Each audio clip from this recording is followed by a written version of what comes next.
Tanvi teaching classes में आपका स्वागत है। आज हम स्टार्ट करेंगे क्लास 10th का चैप्टर फर्स्ट ज्योग्राफी, संसाधन और विकास। So will be start. Main points है इसका संसाधन हमारे पर्यावरण में प्रत्येक वस्तु जो हमारी आवश्यकताओं की पूर्ति करती है। पर्यावरण में उपलब्ध प्रत्येक वस्तु जो हमारी आवश्यकताओं की पूर्ति करती है वो एक संसाधन है। जैसे कोयला एंड पेट्रोल। एक गाड़ी है, गाड़ी को चलाने के लिए हमें पेट्रोल चाहिए, और पेट्रोल अगर हमारी आवश्यकता की पूर्ति कर रही है तो वह क्या है? एक संसाधन। ओके। कोयला भी ऐसी संसाधन है। संसाधनों के प्रकार होते हैं 4 टाइप्स। फर्स्ट टाइप्स पढ़ेंगे हम उत्पत्ति के आधार पर। 2 टाइप्स होते हैं, जैव संसाधन एंड अजैव संसाधन।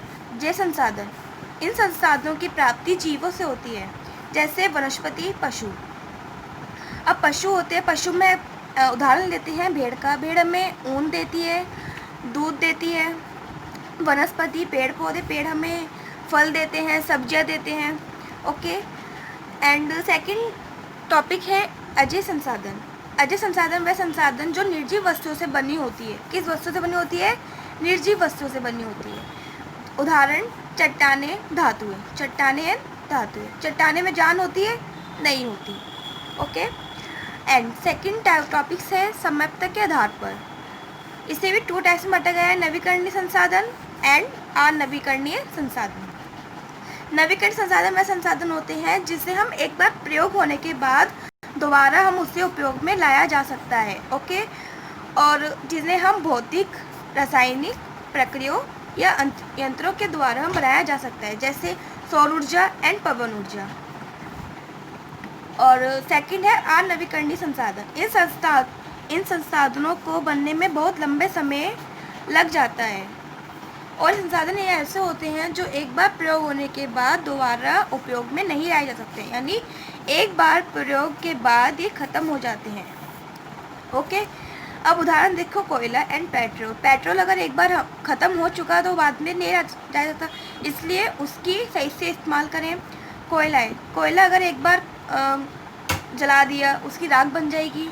सेकंड टाइम्स वो दोबारा कोयला नहीं बन पाएगा, इसलिए अनवीकरणीय संसाधन वो होते हैं जो एक बार उपयोग होने के बाद दोबारा उपयोग में नहीं लाए जा सके, एक बार उपयोग होने के बाद वो ख़त्म हो चुके हों। ओके। थर्ड टॉपिक्स है इसका स्वामित्व के आधार पर। इसी में 2 टाइप्स बांटा गया है, व्यक्तिगत संसाधन एंड सामुदायिक स्वामित्व। व्यक्तिगत संसाधन वह संसाधन होते हैं जिस पे मालिकाना हक होता है, यानी जिस पर सिर्फ पर्सनल संसाधन होते हैं, जो एक ही व्यक्ति संसाधन होते हैं, जैसी अपनी जायदाद, शहरों में लोग भूमि, अपने घर, अपनी जायदाद के मालिक होते हैं। ठीक है। और ऐसे किसानों के पास सरकार द्वारा दी गई भूमि होती है, बदले में वह लगान चुकाते हैं। ये भी एक संसाधन में ही आते हैं, ये भी एक किस में आते हैं? व्यक्तिगत संसाधन में। एंड सेकंड होते हैं सामुदायिक संसाधन। ओके। ये संसाधन वो होते हैं जिसमें पूरे समुदाय के लोगों का हक होता है, यानी सिर्फ एक व्यक्ति का हक नहीं होता है, इसमें पूरे समुदाय का हक होता है। ये संसाधन समुदाय के सभी लोगों को उपलब्ध होते हैं। ओके। एंड उदाहरण देख लीजिए, जैसे शमशान भूमि एंड तालाब। शमशान भूमि पर सिर्फ एक व्यक्ति का हक नहीं होता है, उसमें पूरे व्यक्ति का हक होता है, यानी पूरे समुदाय, गाँव है तो पूरे गाँव का हक होगा उस शमशान भूमि पर, तालाब पर। वो सिर्फ एक जने की मतलब घर नहीं होगा, अपनी जायदाद नहीं होगी उस पर। ये थोड़ा है कि वो एक ही व्यक्ति अपना मतलब कहेगा कि मेरी है शमशान भूमि, नहीं है ना ऐसा कुछ। इसलिए सामुदायिक स्वामित्व वो होते हैं जिसमें पूरे समुदाय के लोगों का हक होता है। मुझे यकीन है कि आपको समझ में आ रहा होगा। ओके। अब हम नेक्स्ट संसाधन, ऐसे संसाधन जिस पर देश की सरकार का स्वामित्व होता है, यानी जिस पर देश की सरकार का स्वामित्व होता है, यानी किसका हक होता है? देश की सरकार का। देश की सरकार को अधिकार है कि वह व्यक्ति के संसाधनों का अधिग्रहण कर सकती है, यानी देश की सरकार को पूरा हक होता है कि जो संसाधन है उस पर अधिग्रहण करने का। उदाहरण सारे खनिज, जल संसाधन and one, rail etcetera. Okay. अंतर्राष्ट्रीय संसाधन, कुछ अंतर्राष्ट्रीय संस्था इनका नियंत्रण करती है, यानी अंतर्राष्ट्रीय संसाधन वह संसाधन होते हैं जिसमें ना तो एक व्यक्ति का, ना देश की सरकार का, बल्कि उसे पूरी अंतर्राष्ट्रीय संसाधन का हक होता है। ठीक है, किसका हक होता है? अंतर्राष्ट्रीय संसाधन का। ओके, तट रेखा 200 समुद्री मील की दूरी से परे महासागरीय संसाधन पर किसी देश का अधिकार नहीं।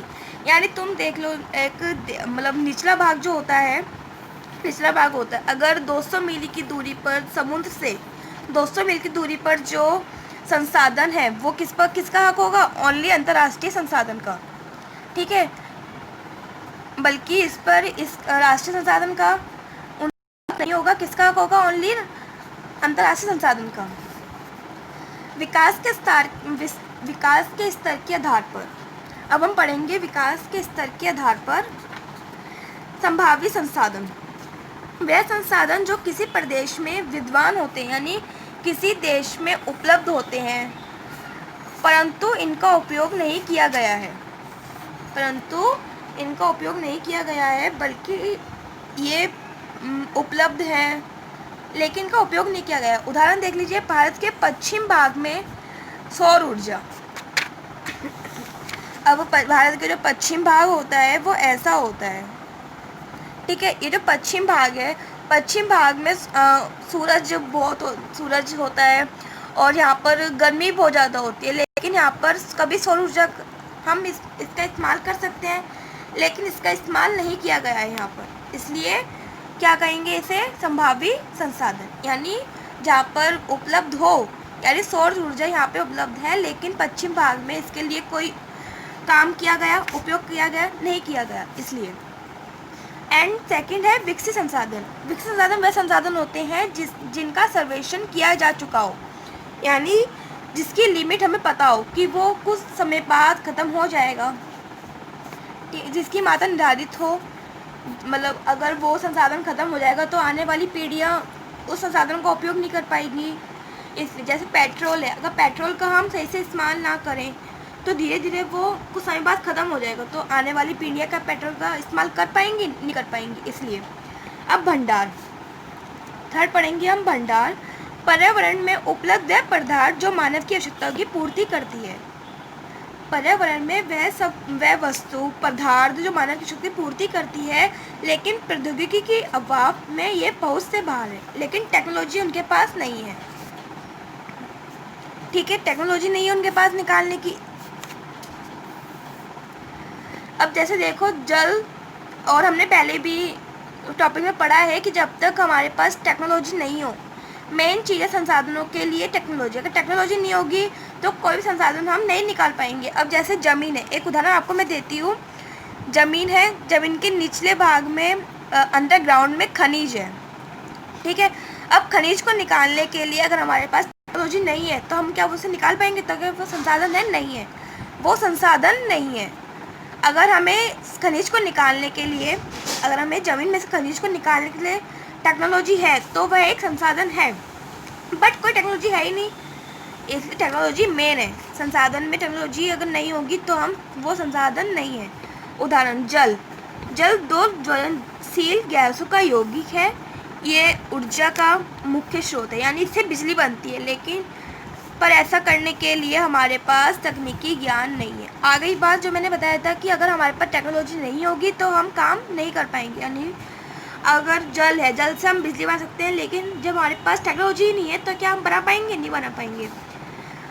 अब फोर्थ पढ़ते हैं संचित कोश। ये भंडार का ही हिस्सा है, तकनीकी द्वारा इन्हें प्रयोग में लाया जा सकता है, यानी इसे भंडार में रखा गया है, लेकिन टेक्नोलॉजी के द्वारा हम इसे मतलब प्रयोग में लाया जा सकता है। टेक्नोलॉजी हम इस्तेमाल कर सकते हैं, परंतु इनका उपयोग हम क्यों नहीं कर रहे?